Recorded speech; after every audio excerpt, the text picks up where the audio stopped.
দুর্গাপুর সার্বজনীন কালীপুজো উপলক্ষে বিপুল ভক্ত সমাগম। মঙ্গলবার ছিল কালীপুজোর দিন। প্রত্যেক বছর অঘ্রাণ মাসের শেষ মঙ্গলবার পুজো হয়ে থাকে।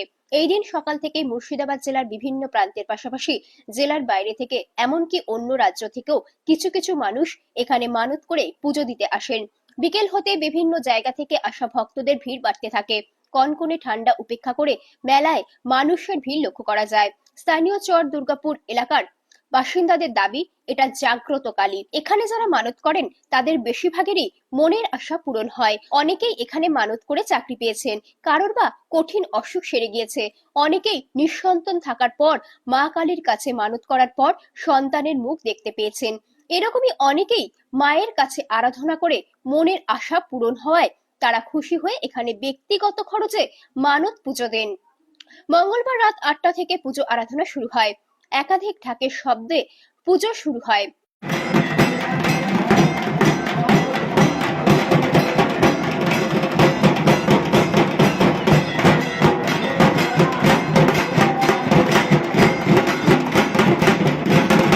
রাত ১টায় পুজো সম্পন্ন হয়েছে। এরপরই শুরু হয় মানতের পশু বলি। প্রায় ৬০০ পশু বলি হয়েছে বলে জানান পুজো কমিটির সদস্যরা। কথিত আছে এই পুজোর উৎপত্তি অধুনা বাংলাদেশের টলটলি এলাকায়। তবে আদতে কবে এই পুজো শুরু হয়েছিল তা কেউ জানতে পারেননি। ৪৭ সালে দেশ বিভাগের পর হিন্দু সম্প্রদায়ের মানুষ তৎকালীন পূর্ব পাকিস্তান থেকে ভারতে চলে আসে। তারা ভারতে চলে আসার পর মা কালী তাদের স্বপ্নে দেখা দেন। তোরা আমায় ফেলে চলে গেলি, আমাকে নিয়ে গেলি না। এই স্বপ্নের কথা এলাকায় জানাজানি হতেই চর দুর্গাপুর এলাকার মানুষ ফের পুজো শুরু করার পরিকল্পনা করেন। সেই মতো তৎকালীন পূর্ব পাকিস্তানে গিয়ে কালীর কাঠামো ভারতে নিয়ে এসে মায়ের পুজো শুরু করেন। সেই সালটা ছিল ১৯৫৬ সাল। সেই সাল ধরে এবছর ৬৮ বছরে পা দিল কালী পুজো।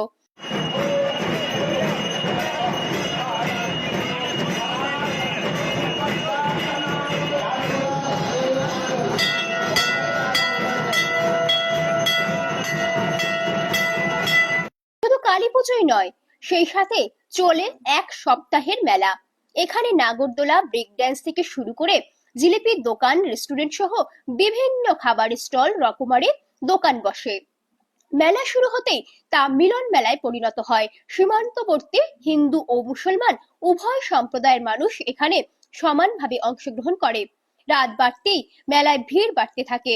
গ্রামবাসীদের সকলের সহযোগিতায় মেলা হয়ে থাকে। এবছর চর দুর্গাপুর সার্বজনীন কালী পুজো কমিটির ১ কোটি টাকা মূল্যের মা কালীর সোনার মুকুট তৈরি করার লক্ষ্যে চাঁদা তোলা হয়েছে।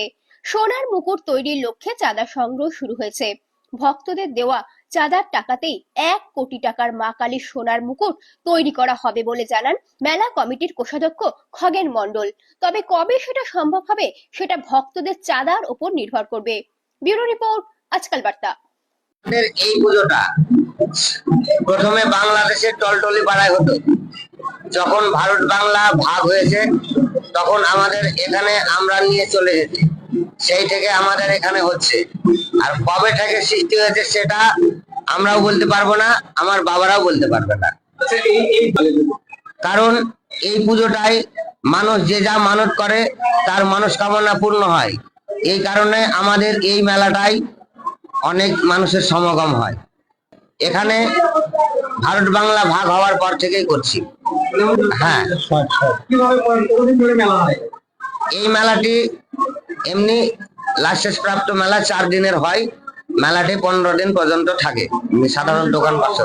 হ্যাঁ, কারণ এটা হচ্ছে বরাবর আগে থেকেই বাপ দাদুর আমল থেকেই মানে বারকালী মানে অগ্রহায়ণ মাসের লাস্ট মঙ্গলবার, অর্থাৎ যেই মঙ্গলবারে মানে দ্বিতীয় মাসের জন্য না যায়, ২৪ তারিখ কিংবা ২৬ তারিখ, এই সব তারিখে যদি মঙ্গলবার থাকে তাহলে হবে, না হলে তার আগে মঙ্গলবারে চলে আসবে ২০-২২-এ, অর্থাৎ দ্বিতীয় মাসে যাবে না। এটা হচ্ছে কোনো পঞ্জিকা দেখে হয় না, এটা হচ্ছে লাস্ট অগ্রহায়ণ মাসের লাস্ট মঙ্গলবার জন্য এই মাসেই বিসর্জন হয়, ৪ দিন থাকে। এই কারণে এখানে আপাতত গোয়া থেকে একজন ব্যক্তি এসে এই মায়ের নামে ১,০০০ টাকা দান করে গিয়েছেন। আরেকজন ব্যক্তি এই ওটা কি বললো বাংলাদেশ না কোথায় জাতীয় থেকে একজন ব্যক্তি এসে 10,000 টাকা দান করেছেন, আরেকজন ব্যক্তি 5,000 টাকা দান করেছেন এবং 100-500 মানে বিভিন্ন ব্যক্তি দান করতে চাচ্ছেন। এই মেলায় কোনো নেতা এমএলএ এমপির কোনো দান নেই। এই মেলায় যা উন্নত দেখছেন সম্পূর্ণ সাধারণ মানুষের দানের উন্নত। আমাদের ভীষণ ভালো লাগে, কারণ এই সংস্কারটিকে আমরা দীর্ঘদিন ধরে রাখতে পেরেছি, তার জন্য আমরাও আনন্দিত, আমাদের কমিটিও আনন্দিত।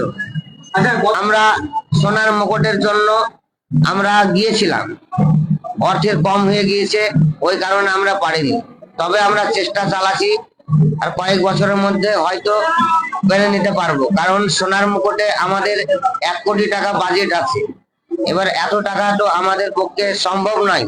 সাধারণ মানুষের দানের টাকা দেখি ক বছর লাগে, বলেছি যখন আজ হোক কাল হোক হবে।